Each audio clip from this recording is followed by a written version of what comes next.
Beli mainan harga 500.000 murah. Beli buku anak harga 300.000 murah. Tapi beli daster harga 30.000 mahal.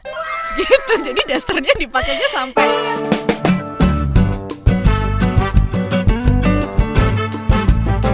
Selamat siang. Nah, ini siang lagi ternyata kita ya. Tadi udah siang ke part 1 yang belum nonton podcastnya Nikah Nggak Ya nih ya dari Foto Story. Nah, ini part 2-nya lanjutannya tentang pernikahan yang udah dijalanin selama 8 tahun. tahun ke-8. Oh, tahun ke-8.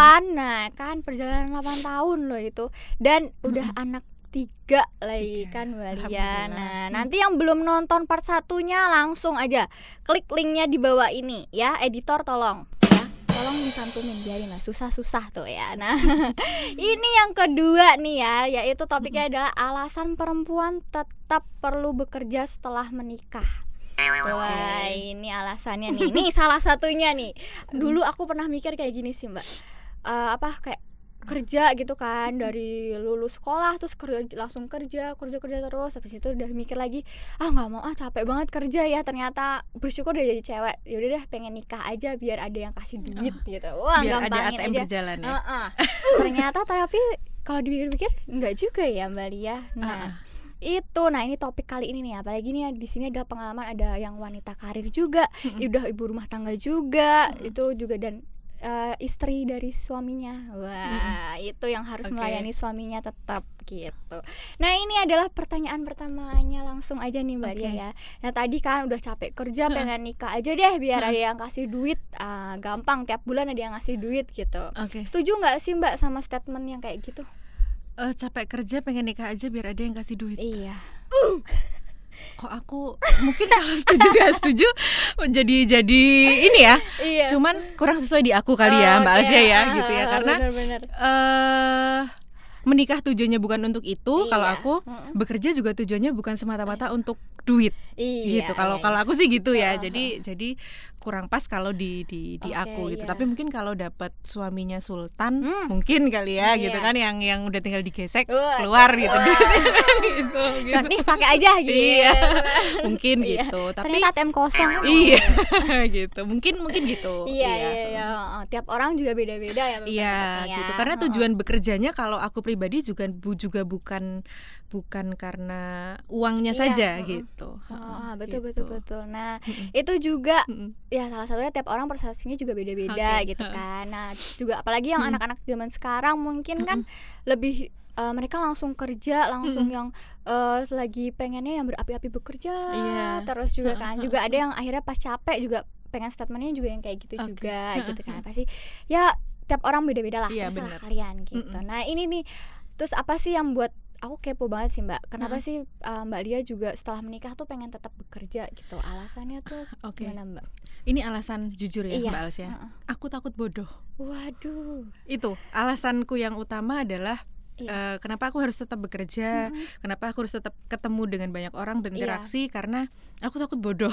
Bener, maksudnya bodoh di dalam artian kalau kita nggak ngapa-ngapain itu kan kita nggak terbiasa untuk berpikir gitu ya. Karena kalau bekerja sebatas mencari uang, nggak perlu bekerja di luar, itu kita bisa kok nyari uang dengan di dalam gitu ya, kita ngapain gitu. Apalagi sekarang tuh banyak banget kan cara untuk menghasilkan uang gitu. Tapi kalau aku pribadi, dengan kita berinteraksi dengan banyak orang, itu lebih buatku gitu. Dari dulu gitu. Jadi sejak awal kenapa aku harus bekerja itu gitu, pengen upgrade skill gitu. Jadi dari awal dulu bekerja pas kuliah itu memang pengen lah pasti ya punya uang saku tambahan. Tapi intinya adalah dulu aku pengen nambah teman gitu, pengen punya pengalaman baru, pengen tugas-tugas kuliahku itu punya laboratorium asli, laboratorium yang nyata. Karena aku psikologi, kebetulan psikologi itu kan banyak interview, banyak observasi orang. Nah, aku pengen punya laboratorium yang nyata, itu didapat dengan bekerja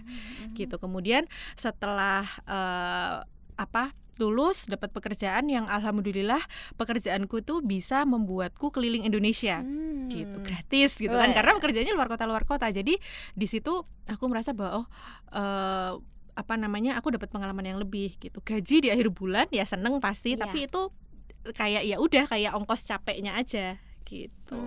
Nah sampai sekarang pun bekerja sampai hari ini itu juga kayak gitu. Aku lebih pengen ilmuku bermanfaat, aku juga bermanfaat untuk orang lain. Sebagai bonus di akhir bulan aku dapat penghasilan. Lebih ke situ. Karena kalau semata-mata dari penghasilan, ini kita bicara dari sosok agama juga ya. Kita perempuan ketika kita sudah menikah, kita kan nggak ada kewajiban untuk itu. Gitu. Jadi aku lebih ke nilai plusnya sih Mbak Arsya. Iya. Sama mungkin aku jadi nangkap juga nih dari Mbak Lia itu kan alasannya itu mungkin karena nanti juga kalau kita nggak banyak berinteraksi banyak orang, terus gimana kita juga buat interaksi ke anak juga gitu kali ya. Iya, jadi lebih banyak belajar sih, lebih kalau aku kayak gitu ya, lebih banyak belajar, kita kenal banyak orang dan yang dulu kan memang aku fokusnya pekerjaannya di rekrutmen gitu. Nah itu bener-bener ketemu orang mulai dari level yang non staff dalam artian dia office boy sampai level manajerial. Nah itu tuh cara ngobrolnya, cara mereka memecahkan masalah, background keluarga, itu kan bener-bener macam-macam gitu. Jadi itu lebih gede Mbak harganya daripada uang yang aku dapat dari gaji. Lebih merasanya begitu. Iya, apalagi kalau udah nikah terus masih kerja tuh uang suami adalah uang istri adalah uang suami. Gitu juga nggak Mbak Lia? Alhamdulillah saya yang pegang. Kalau uang istri adalah uang istri gitu kan ya. Uang istri katanya ya kalau dalam Islam ya, tapi enggak gitu juga ya. Karena kalau yang namanya perempuan nanti kalau mungkin Mbak Sa nanti ngerasain kalau sudah nikah enggak gini. Mungkin pernah ya lihat meme gitu kayak di IG atau di Facebook atau apa. Kalau udah jadi ibu-ibu itu Mbak, beli mainan harga 500.000 murah. Beli buku anak harga 300.000 murah, tapi beli daster harga 30.000 mahal. Gitu. Jadi dasternya dipakainya sampai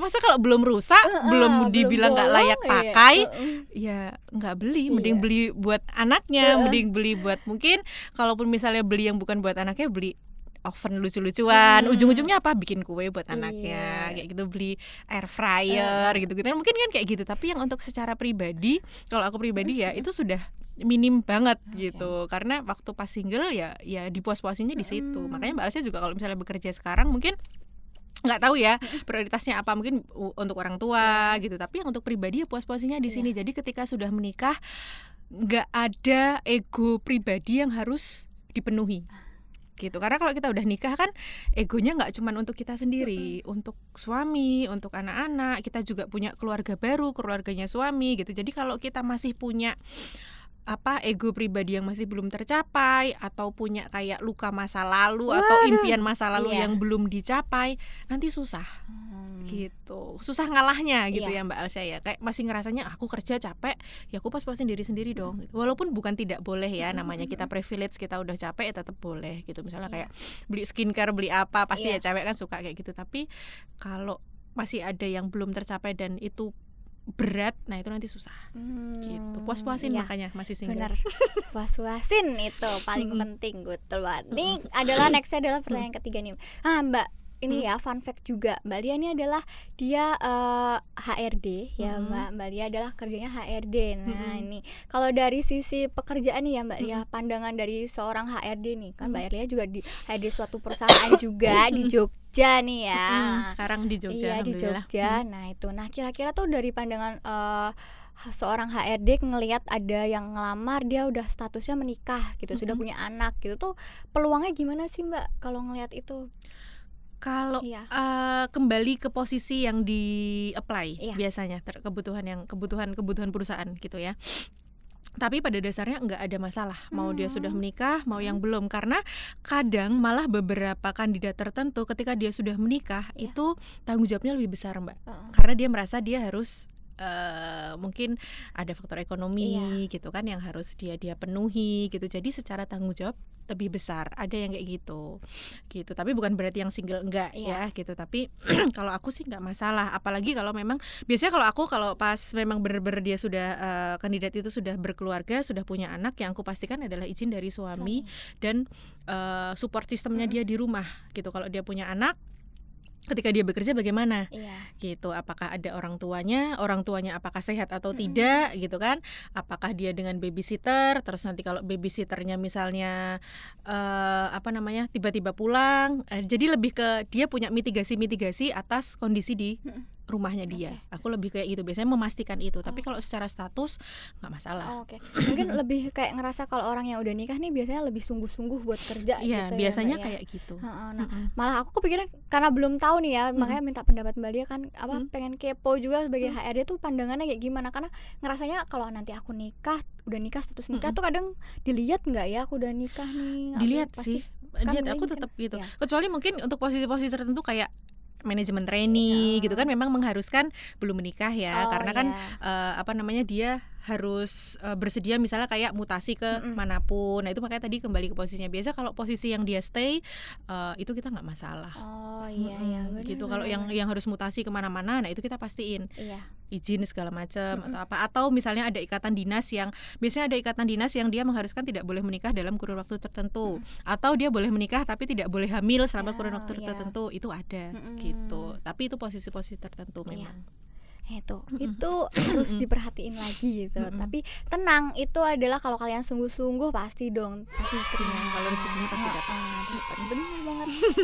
Nih pertanyaan keempat nih, kalau menurut Mbak Lia nih sebagai seorang ibu ya yang kerja juga lagi kan, terus dan di rumah tuh mana yang lebih baik sih Mbak, atau malah kedua-duanya? Kerja di ibu yang bekerja dan di rumah mana yang lebih baik gitu? Ini nanti jadi mom shaming Mbak.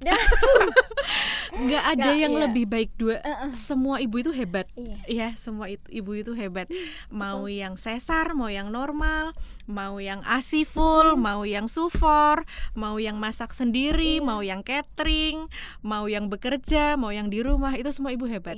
Gitu, karena pasti setiap ibu itu sudah memikirkan yang terbaik untuk anaknya dan keluarganya, dan pasti sudah kayak kita yang paling tahu kondisi keluarga kita juga yang paling tahu kondisi anak-anak kita gitu. Jadi dan itu pasti udah dipikirin Mbak Alsya. Semua ibu itu hebat gitu ya. Kenapa dia juga harus keluar rumah, kenapa dia harus bekerja, itu pasti ada alasannya.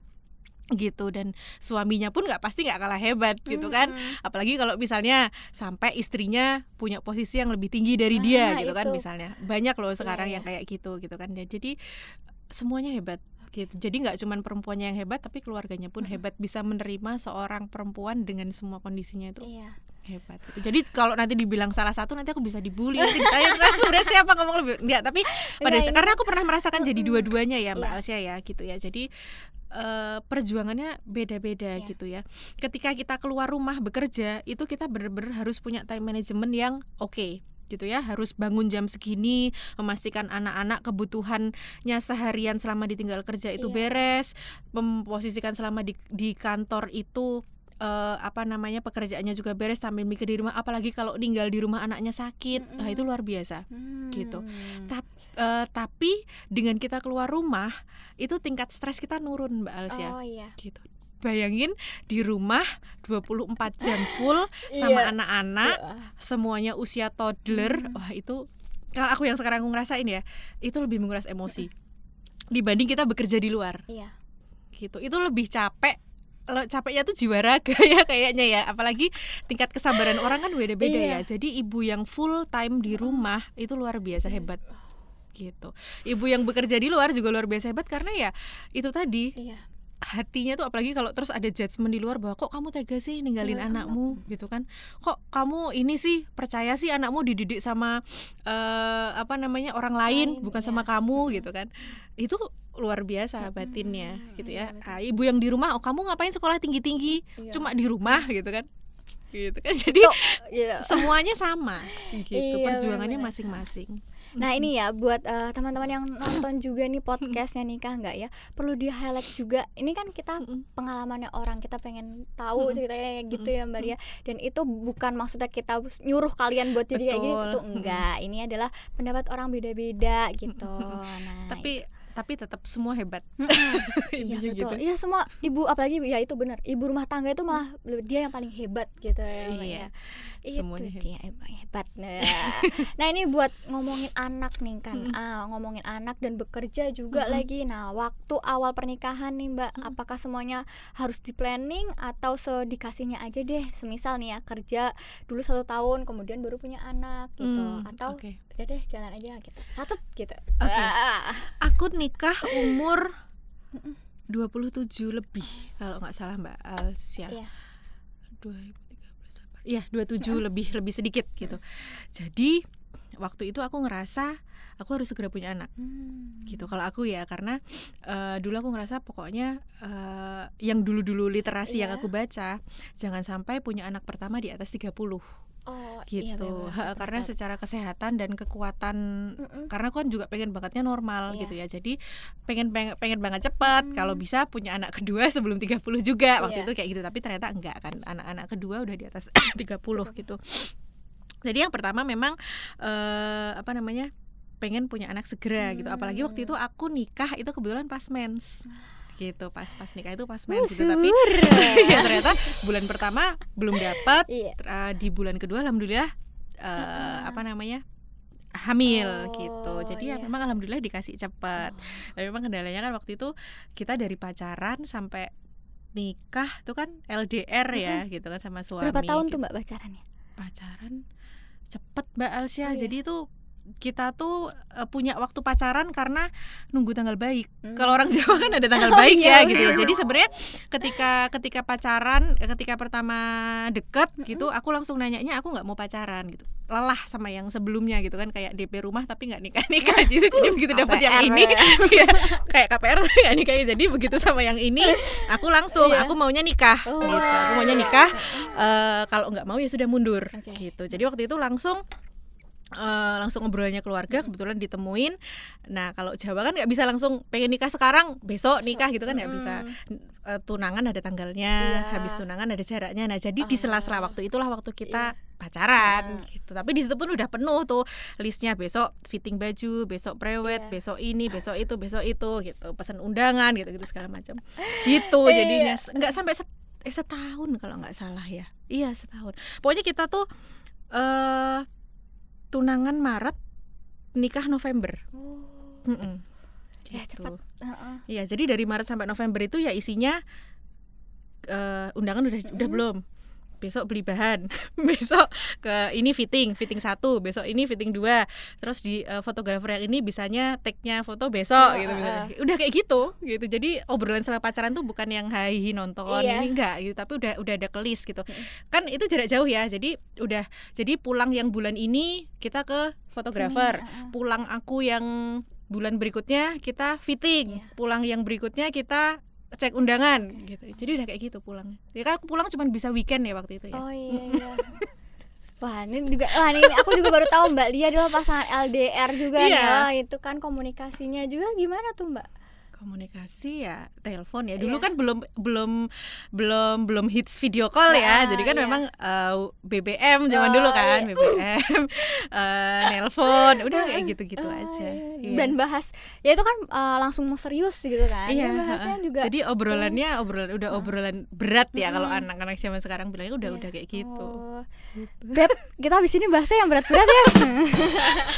Jadi pulang mungkin sembari makan, sembari nonton ya bahasannya desain undangan, terus ketemu WO gitu kan, karena aku jauh kan, dia di sini gitu ya, paling kalau pas ketemu WO gitu kan. Nah itu disempetin. Nah ini ya, pacaran jangan buang-buang waktu juga gitu.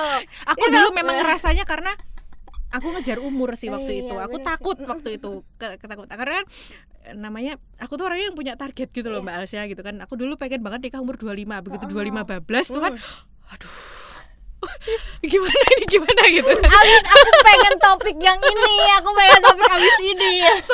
sempet kayak gitu. Tapi ternyata setelah lewat oh ya udah gitu ya. Karena 25 waktu itu bukan nggak punya pacar sebenarnya Mbak Alsa. Di umur 25 tuh aku punya pacar tapi nggak bisa, posisinya kan gitu. Jadi karena satu dan lain hal lah ya. Jadi begitu 27 ada bablas 2 tahun nih kan gitu. Jadi ya harus dapat yang segera memang mau sama-sama gitu. Berjuangnya harus sama-sama. Tapi gitu. jadinya pemilih gitu nggak sih Mbak? Pas udah menuju ke apa langsung ya udah deh ada yang ada. Jadi gitu. ini karena pengalaman juga ya, pengalaman masa lalu yang akhirnya waktu itu membuat aku tuh bikin aku untuk kuatnya dalam doa. Jadi waktu itu waktu di umur-umur itu ya, ketika udah di masa krisis yang wah targetku udah jebol nih gitu kan, udah gak tercapai nih. Jadi waktu itu doanya makin kenceng. Gitu. Ya Allah, pokoknya yang mana aja yang darimu gitu ya. Jadi kalau memang dia jodohku dekatkan, mudahkan jalannya, kalau bukan jangan gitu. Jadi jauhkan dan kasih kekuatan sama aku, karena aku dulu orangnya tipenya galau banget Mbak Alsya gitu. Maksudnya yang tidak bisa sendiri. Aku dulu takut putus, tau nggak alasannya apa? Nanti kalau aku putus aku nonton sama siapa?